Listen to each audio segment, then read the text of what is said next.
Hello दोस्तों। आज का एडिटोरियल है अन एलिट क्लब।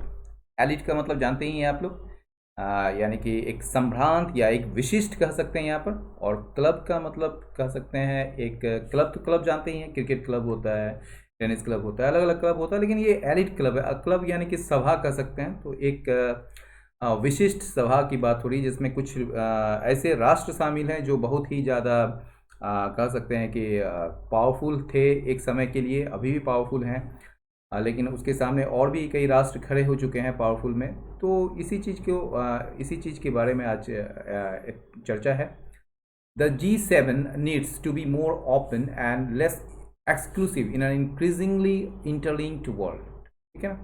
ये जो G7 है यानी कि ग्रुप 7 जो है, उसे ज़रूरत है क्या होने की, और ज़्यादा खुला होने की, और लेस एक्सक्लूसिव। मतलब कि एक तरीके से लेस एक्सक्लूसिव का मतलब क्या हुआ, जैसे एक्सक्लूसिव होते हैं तो कुछ विशिष्ट लोगों के बीच में ही रहते हैं, यानी कि एकदम और लोगों को एक्सक्लूड कर देते हैं, थोड़ा एक्सक्लूसिव रहना। तो यहाँ पर लेस एक्सक्लूसिव मतलब कि ये जो है आम लोगों तक या जो सभी राष्ट्रों तक पहुँचने की बात होनी चाहिए, वो बात होनी चाहिए G7 में भी। तो G7 को जो है ज़्यादा ओपन होने की ज़रूरत है और लेस एक्सक्लूसिव होने की ज़रूरत है। एक तेजी से मतलब कि जुड़ते हुए वर्ल्ड में, यानी कि इंटरलिंक्ड, ठीक है ना। इंटरलिंक मतलब कि एक दूसरे से जुड़ रहा है, पूरा दुनिया जो है जुड़ रही है, वो बहुत तेजी से जुड़ रही है, ठीक है ना। तो उसमें जो है G7 को मोर ओपन होने की ज़रूरत है और लेस एक्सक्लूसिव होने की ज़रूरत है। मोर ओपन और लेस एक्सक्लूसिव जो है एक ही चीज़ है। The G7 summit at Carvis Bay sent out two very strong messages। ये जो G7 की जो बैठक हुई थी, ठीक है ना, कहाँ पर हुई थी? कार्विस बे में हुई थी। इसने दिया है, सेंट आउट मतलब give out, to very strong message. Strong मतलब यहाँ मजबूत नहीं, यहाँ बहुत ही महत्वपूर्ण या इफेक्टिव मैसेजेस दिए है इन्होंने, ठीक है ना। स्ट्रॉन्ग का मतलब यहाँ इफेक्टिव या आप कह सकते हैं इम्पॉर्टेंट, ठीक है, मैसेजेस दिए हैं। पहला मैसेज क्या है? The first was driven. ये जो पहला मैसेज था वो प्रेरित था किस चीज़ से? By the United States new president Joseph Biden and his वो that America is back to take the lead on global challenges. यानी कि पहला जो मैसेज है वो क्या है? प्रेरित था किस चीज़ से? यूनाइटेड स्टेट्स के जो नए प्रेसिडेंट हैं जोसेफ बाइडेन, ठीक है ना, उनसे। और उनके जो संकल्प है कि अमेरिका जो है वापस आ चुका है ग्लोबल चुनौती से, मतलब ग्लोबल चुनौती का नेतृत्व करने के लिए अमेरिका वापस आ गया है। तो ये एक संकल्प है उनका, मतलब कि जो बाइडेन का, ठीक है ना। तो वो जो पहला मैसेज है उससे प्रेरित है। The G7 commitment to donate 1 billion corona virus vaccine to poorer countries and to invest $12 trillion in their combined pandemic recovery plan depends on US commitments for a large part. ये G7 का जो commitment है, जो प्रतिबद्धता है क्या करने की? डोनेट करने की, दान देने की, 1 बिलियन कोरोना वायरस वैक्सीन को, ठीक है। किसको देने की जरूरत, डोनेट करने की है? पुअर कंट्रीज, जो गरीब देश हैं उसको एक तरीके से मतलब कि उसको डोनेट करने के लिए कमिटमेंट है G7 का। और इन्वेस्ट करने की कमिटमेंट है $12 ट्रिलियन का, अपने कंबाइन मतलब कि मिला जुला के संयुक्त, जिसको कह सकते हैं संयुक्त पैंडेमिक रिकवरी प्लान, यानी कि महामारी से बाहर निकलने की जो योजना है, एक संयुक्त योजना है। उसमें जो है 12 ट्रिलियन डॉलर इन्वेस्ट करने की जो इनकी कमिटमेंट है, ये डिपेंड करता है, ये कमिटमेंट जो है ना, ये कमिटमेंट जो है इन लोगों का, ये डिपेंड करता है किस चीज़ पर? US के कमिटमेंट्स पर, ठीक है ना। फॉर अ लार्ज पार्ट, यानी कि बहुत हद तक, मोस्टली या लार्जली, तो बहुत हद तक किस पर डिपेंड करता है? US के कमिटमेंट्स पर। The special communique on open societies for the G7 outreach and the innovation to fellow democracies, India, Australia, South Korea, and South Africa are also an extension of his stated commitment to convening a democracy summit this year। ठीक है, यहाँ पे समझिए, ये जो special कम्युनिके है यानी कि ये विज्ञप्ति होती है, ठीक है ना। तो ये जो एक कह सकते हैं जो एक विशेष जो विज्ञप्ति है किस चीज़ को लेकर, ओपन सोसाइटीज़ को लेकर, किसके लिए, फॉर G7 आउटरीच, यानी कि G7 जो है देश जो है वो पहुंचने की कोशिश कर रही है अन्य देशों के पास, यानी कि उसको आउटरीच करने की, रीच आउट करने की कोशिश जो की जा रही है, या आप कह सकते हैं इसको इन्वॉल्वमेंट कह सकते हैं या इन्फ्लुएंस कह सकते हैं। तो G7 का जो इन्फ्लुएंस है चारों तरफ फैले, तो उसके लिए जो है इसने एक ओपन सोसाइटी को लेकर जो है इसने स्पेशल कम्युनिके जो निकाला है, यानी कि एक विज्ञप्ति जो निकाला है, और जो इनविटेशन है कि फेलो डेमोक्रेसीज़ को, यानी कि जो इनके मतलब कि सहयोगी जो डेमोक्रेसीज़ हैं, जो लोकतंत्र है, जैसे कि इंडिया है आपका, ऑस्ट्रेलिया है, साउथ कोरिया है, साउथ अफ्रीका है, हाँ, और ऑल्सो एन एक्सटेंशन, ये जो है एक विस्तार है किस चीज़ का, of his stated commitment. His का मतलब जो बाइडेन, तो उसका जो घोषित कमिटमेंट है ना, उसकी प्रतिबद्धता है, उसी का ये विस्तार है। क्या विस्तार है, ये जो स्पेशल कम्युनिके जो आया है ओपन सोसाइटीज़ पर G7 के आउटरीच के लिए, और जो उनका जो इनविटेशन दिया गया है फेलो डेमोक्रेसीज़ को, जैसे कि इंडिया है, ऑस्ट्रेलिया, साउथ कोरिया है, साउथ अफ्रीका है, तो ये सारे देश को जो है मतलब कि एक तरह से इनविटेशन जो मतलब उसको निमंत्रण दिया गया है, तो ये जो है एक एक्सटेंशन है अपने उसी कमिटमेंट का जो इन्होंने घोषणा की थी, मतलब कि घोषित कमिटमेंट का। ये घोषित कमिटमेंट क्या था, to convening a democracy summit this year, इस साल जो है एक डेमोक्रेसी समिट, यानी कि एक लोकतंत्र बैठक या के मतलब कि बुलाने के लिए जो कमिटमेंट किया गया था उनके द्वारा, उसी का यह एक विस्तार है। ठीक है, अब G7 में आपको पता है ना कौन कौन देश है G7 में। पहले ये G8 हुआ करता था। G7 में जो है अमेरिका से, नॉर्थ अमेरिका से मान लीजिए ये है, कनाडा है और USA है, ठीक है ना। और यूरोप से जो है वो आपको है कौन कौन, फ्रांस है, और कौन है, इटली है, और कौन है, जर्मनी है, और UK है। ठीक है, ये 4 हो गया, इधर 2 हो गया, और एशिया से जो है वो एक ही है, एशिया से एक है, वो है जापान। ठीक है, ये G7 में है। पहले 8 देश हुआ करता, तो ये जो है ये G7 का जो ये है, मतलब कि even the slogan for the GS, ठीक है, G7, ठीक है, जो नारा है मतलब कि G7 का, ठीक है ना, G7 के लिए जो नारा है, यहाँ तक कि ये नारा है क्या, बिल्ड बैक बेटर, यानी कि फिर से निर्मित करना और बेहतर होना। वो एक व्हाइट हाउस टर्म था। व्हाइट हाउस का मतलब क्या, अमेरिका का ये है, अमेरिका के जो जहाँ पर राष्ट्रपति रहते हैं उसको व्हाइट हाउस कहते हैं, यानी कि अमेरिकी टर्म है। ये एक अमेरिकी टर्म है, एक अमेरिकी शब्द है डिक्लेयर करने की, अमेरिका के इकोनॉमी को घोषणा करने की, कि अमेरिका के इकोनॉमी और जॉब्स रिकवरी प्लान को घोषणा करने की, ये एक शब्द है, मतलब कि अमेरिकी शब्द है। और वही शब्द जो है ये स्लोगन बन गया G7 का। द सेकेंड मैसेज, ये जो दूसरा मैसेज, दूसरा संदेश जो है वो क्या था, was the consensus amongst the 7 member countries on countering China, यानी कि चाइना को लेकर, यानी कि चाइना का सामना करने को लेकर, यानी कि चाइना का विरोध, एक तरीके से काउंटर, मतलब एक तरीके से विरोध या उसका सामना कर रहे हैं। तो चाइना को लेकर जो है 7 मेंबर कंट्रीज़ में जो है एक कॉन्सेंसस देखी गई। दूसरा मैसेज ये था, ये जो G7 की बैठक हुई, तो इसमें जो है 7 मेंबर कंट्रीज़ में जो है वो एक कंसेंसस देखा गया चाइना को विरोध करने के लिए, चाइना का मतलब कि एक तरीके से उसको काउंटर करने के लिए। द फाइनल G7 कम्युनिके, ये जो अंत मतलब कि सबसे मतलब फाइनल जो है, मतलब परिणति जो है इसका G7 कम्युनिके का, जो G7 का जो विज्ञप्ति जो निकली, उसमें जो है holds no less than 4 direct references to China. इसमें जो है फाइनल विज्ञप्ति में जो है उसमें क्या किया गया है कि 4 से कम डायरेक्ट रेफरेंसेस नहीं दिए गए हैं चाइना के, ठीक है ना। चाइना का उल्लेख जो है वो प्रत्यक्ष रूप से 4 बार किए गए हैं उसमें, ठीक है, और प्रत्येक बार जो है निगेटिव अर्थ में किए गए हैं, जिसमें शामिल है चाइना को, यानी कि इसको पेचिंग पढ़ते हैं, ठीक है ना, बीजिंग नहीं, पेचिंग। तो इसको पेचिंग मतलब चाइना ही समझिए, ठीक है ना, जैसे आप इंडिया को दिल्ली कहते हैं ना, न्यू दिल्ली, तो उसी तरह वहाँ पेचिंग कहा जाता है। तो criticising Peking for its rights record, rights मतलब ह्यूमन राइट्स का जो रिकॉर्ड है जिनजियांग में, और डेमोक्रेटिक फ्रीडम्स जो है हांगकांग में।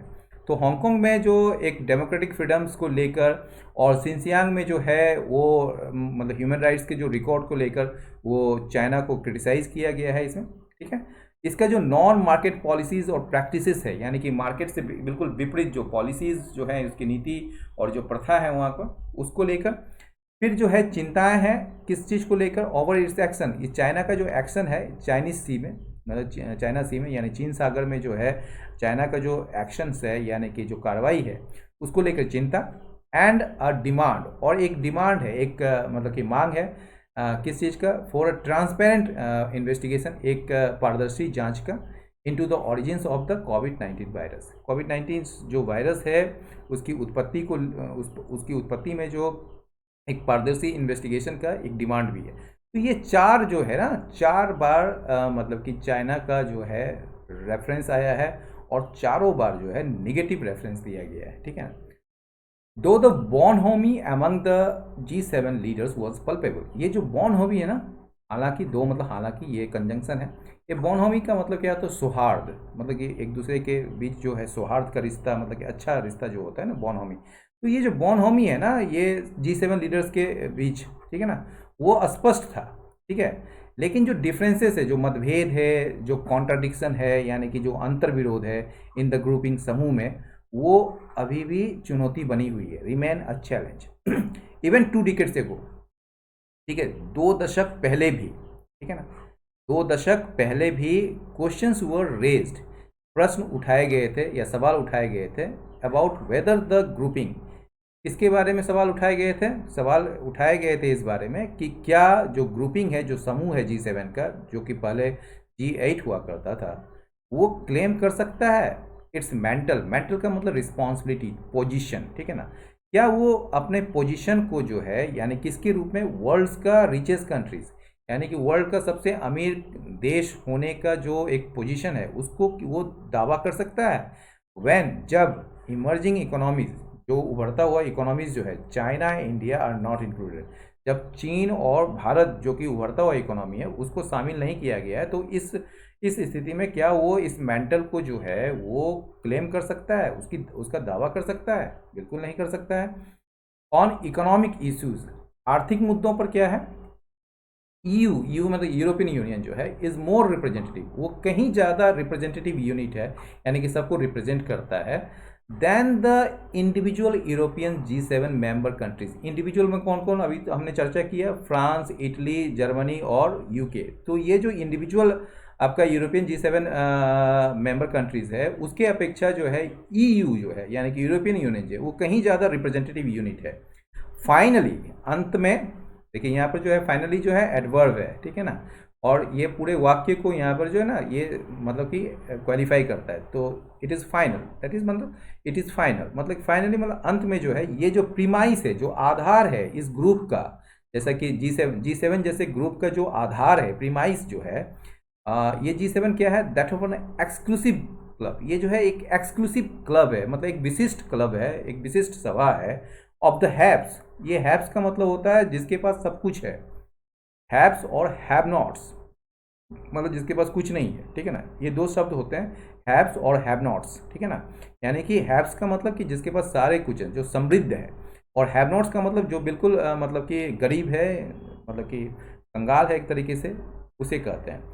तो जो ये जो है एक एक्सक्लूसिव, एक विशिष्ट क्लब है, समूह है, या आप सभा कह सकते हैं, और हैव्स का यानी कि समृद्ध देशों का, और the best versus the rest, और ये जो है बेस्ट वर्सेस द रेस्ट, यानी कि एक तरफ बेस्ट है और दूसरी तरफ जो रेस्ट है, यानी कि एक तरफ सबसे बेहतरीन देश है, यानी कि जिसके पास बहुत पैसे हैं, बहुत कुछ है उसके पास, और जो रेस्ट कंट्रीज हैं वो बिल्कुल उसके पास कुछ नहीं है, न के बराबर है। तो ये जो है एक बेस्ट वर्सेस रेस्ट के रूप में इसको देखा जाता है, ठीक है ना। तो ये जो आधार है ना इस ग्रुप का, जैसे कि G7 जैसे ग्रुप का जो आधार है, जो कि मतलब कि वो आधार किस चीज़ का है, एक्सक्लूसिव ग्रुप्स ऑफ हैव्स और the best versus the rest, ये आधार जो है एनाक्रोनिस्टिक है, seems anachronistic in a world, ये प्रतीत होता है इस दुनिया में, मतलब कि इन अ वर्ल्ड, ऐसी दुनिया में ये एनाक्रोनिस्टिक, एनाक्रोनिस्टिक का मतलब होता है क्या, आउटडेटेड है, ठीक है ना, that is much more interlinked, ये ऐसा वर्ड जब जो कि कहीं ज़्यादा जुड़ा हुआ है नाउ अब देन इन 1975 के अपेक्षा, when the grouping first came out, जब ये समूह जो है अस्तित्व में आया था, ठीक है। India special guest to the G7 G8 since 2003।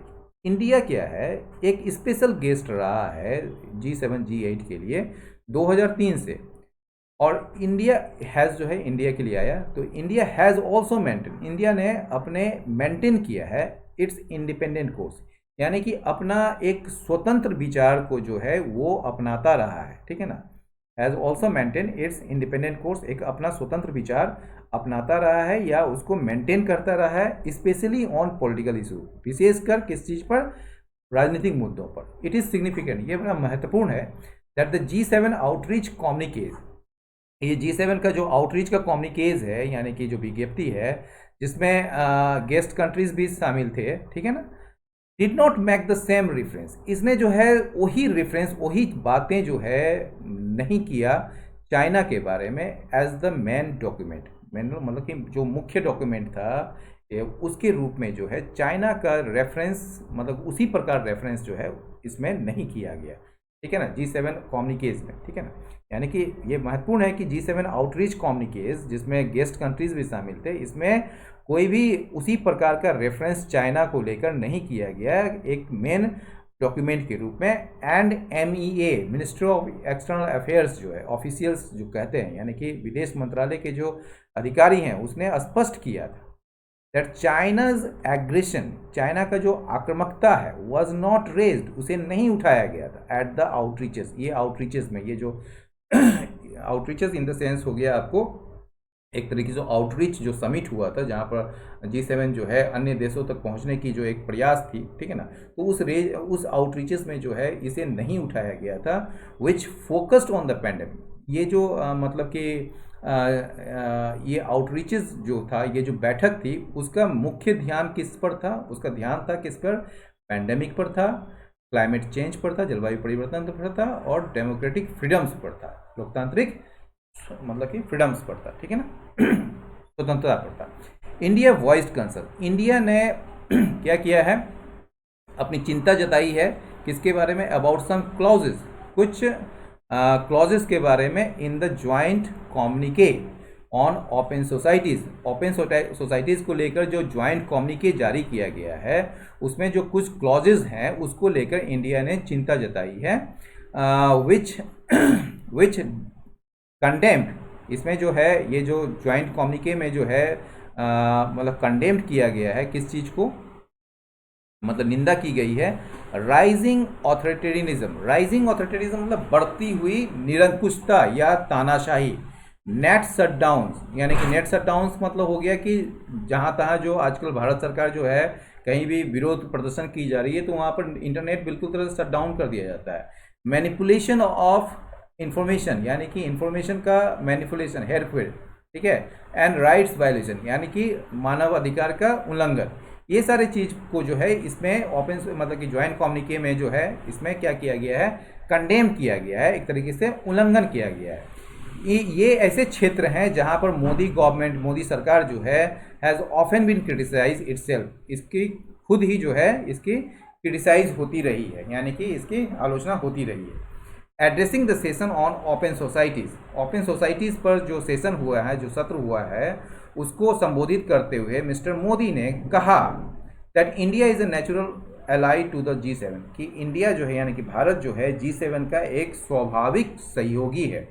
In the present, वर्तमान में, the government will be expected, वर्तमान में क्या है, ये जो सरकार है मतलब भारत सरकार से उम्मीद की जाएगी कि वो जो है खरे उतरे, walk the talk on it's commitments, अपने कमिटमेंट्स पर खरे उतरे एट द G7 आउटरीच, ठीक है, G7 आउटरीच पर जो इन्होंने जो कमिटमेंट किया उस पर खरे उतरने के लिए इससे उम्मीद की जाती है, यानी गवर्नमेंट से, स्पेशली खास करके in the areas of information clampdown, खास करके इंफॉर्मेशन क्लैम्पडाउन्स के क्षेत्र में। इन क्लैम्पडाउन्स का मतलब हो गया पाबंदी, एक तरीके से जो आप कठोर नीति अपनाते हैं जिसमें पाबंदी लगाया जाता है, तो सूचना को लेकर जो पाबंदी लगाई जाती है तो उस क्षेत्र में जो है ये खरे उतरे, गिवन दैट, इस चीज़ को देखते हुए that India had the largest number of internet shutdowns in 2020, कि इंडिया का जो है, इंडिया मतलब भारत में जो है उसमें सबसे ज़्यादा इंटरनेट शटडाउन्स हुआ है 2020 में। तो दोस्तों इजाज़त दें,